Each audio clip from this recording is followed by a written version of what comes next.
আমাদের সামনে অনেকগুলো প্রশ্ন। প্রথম প্রশ্ন হচ্ছে আগামী নির্বাচন কবে হবে। 2 নম্বর প্রশ্ন হচ্ছে সেই নির্বাচনে কি সকল রাজনৈতিক দল অংশ নিতে পারবে। There is an elephant in the room, আমরা এই কথাটা বলি।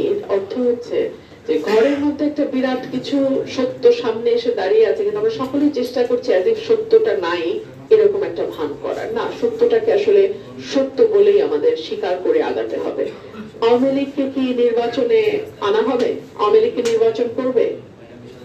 বছর শেষের খুশি নগদে হবে বেশি। নগদ পেমেন্টে নির্দিষ্ট ক্যাটাগরির কেনাকাটায় 300 টাকা পর্যন্ত ক্যাশব্যাক। কারণ আমরা দেখতে পাচ্ছি একটা বড় অংশ যারা এই গণ অভ্যুত্থানের স্টেক হোল্ডার, তারা কিন্তু চাইছে না যে আওয়ামী লীগ নির্বাচন করুক। তারা বলছে সকল বিচার শেষ করে নির্বাচন হবে। সুতরাং অনেক দিকে অনেক রকম প্রশ্ন আছে। আবার আওয়ামী লীগকে ছাড়া নির্বাচন করলে আমরা শুধু আজকে আর কালকে ভাবলে তো হবে না। আজ থেকে 10 বছর পরে কি হবে, 20 বছর পরে কি হবে, 50 বছর পরে এই নির্বাচনগুলোকে কিভাবে দেখা হবে। বলা হবে যে ওই 14-18-তে যা হয়েছে 24-এর নির্বাচন বা 25-এর নির্বাচনও তাই হয়েছে। তাই তো হবে না? তো সুতরাং এগুলো সকল কিছু মাথায় রেখেই তো নির্বাচনের পথটা আমাদের পাড়ি দিতে হবে। আওয়ামী লীগ যদি নির্বাচনে আসে, নির্বাচনের মাঠের পরিবেশ কি হবে? একটা কি মারামারি রক্তপাতের দিকে বাংলাদেশ যাবে? সুতরাং এই প্রশ্নগুলো আমি মনে করি সকলের মনে আছে, কিন্তু কেউ মুখে বলছে না। দয়া করে প্রশ্নগুলো নিয়ে আলাপ আলোচনা হওয়া উচিত এবং এই প্রশ্নগুলোর সুরাহা বা সমাধান আলাপ আলোচনার মধ্যে দিয়েই হওয়া উচিত। আর রাজনীতিতে ডেফিনেটলি যতটুকু ডিজাস্টার হওয়ার কথা ছিল হাসিনা পতনের পরে, এমনকি হাসিনারা ক্ষমতায় থাকার সময় নিজেরাই বলতো আমরা চলে গেলে লক্ষ লক্ষ মানুষ মারা যাবে, হাজার হাজার আওয়ামী লীগের কর্মীকে মেরে ফেলা হবে, বাংলাদেশের মানুষ কিন্তু যথেষ্ট ধৈর্যের পরিচয় দিয়েছে।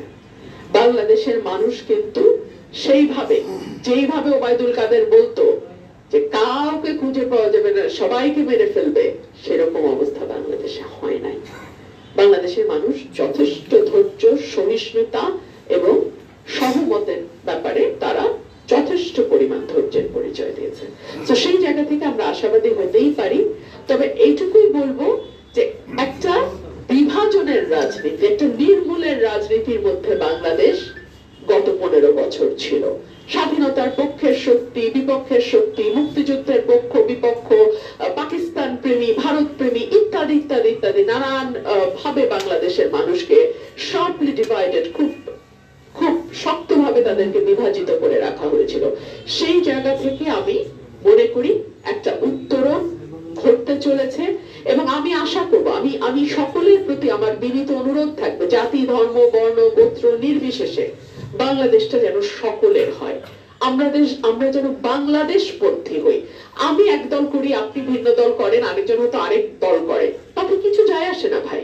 আমরা সকলেই বাংলাদেশের নাগরিক, আমরা সকলেই বাংলাদেশের মানুষ, আমাদের একটাই ঠিকানা বাংলাদেশ। এটুকু যেন আমাদের মাথায় থাকে। আমরা একটি প্রাথমিক ধারণা পেয়েছি নির্বাচনটি কবে হতে যাচ্ছে। এটি একটি ভালো খবর নিঃসন্দেহে।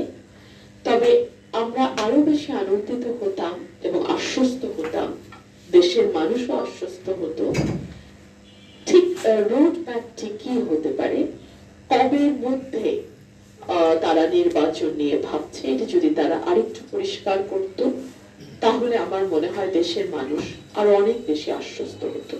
আপনারা জানেন যে দেশে 5ই অগস্টের পর থেকে নানান মহল বিভিন্ন রকম ষড়যন্ত্রে ব্যস্ত। তারা এই সরকারকে একদিনের জন্য শান্তিতে দেশ পরিচালনা করবে এই সুযোগ দিতে রাজি না। সেই জায়গা থেকেই আমরা বিশ্বাস করি, দেশের মানুষও বিশ্বাস করে, একটি নির্বাচিত সরকার যত সহজে এই ধরনের অস্থিতিশীলতা বা সমস্যা মোকাবেলা করতে পারে, আর কোন সরকারের পক্ষে তত সহজে এই ধরনের সমস্যা মোকাবেলা করা সম্ভব নয়। সুতরাং দেশের স্বার্থে, মানুষের স্বার্থে একটি নির্বাচন যত দ্রুত সম্ভব দিলে সেটা সকলের জন্যই মঙ্গলজনক হবে। দ্বিতীয়ত হচ্ছে আমরা দেখেছি একটা অর্থনৈতিক স্থবিরতা আমরা লক্ষ্য করছি, দেশি বিদেশি বিনিয়োগ কিন্তু সেভাবে হচ্ছে না। বিকজ বিনিয়োগের জন্য একটা স্টেবল পরিবেশ সকলেই চায়। ব্যবসায়ীরা বিনিয়োগ করবে তখনই যখন দেশে একটা স্টেবল অবস্থা বা স্থির অবস্থা বজায় থাকবে। সো সেই দিক থেকে চিন্তা করলেও নির্বাচিত সরকারের কিন্তু কোনো বিকল্প নেই।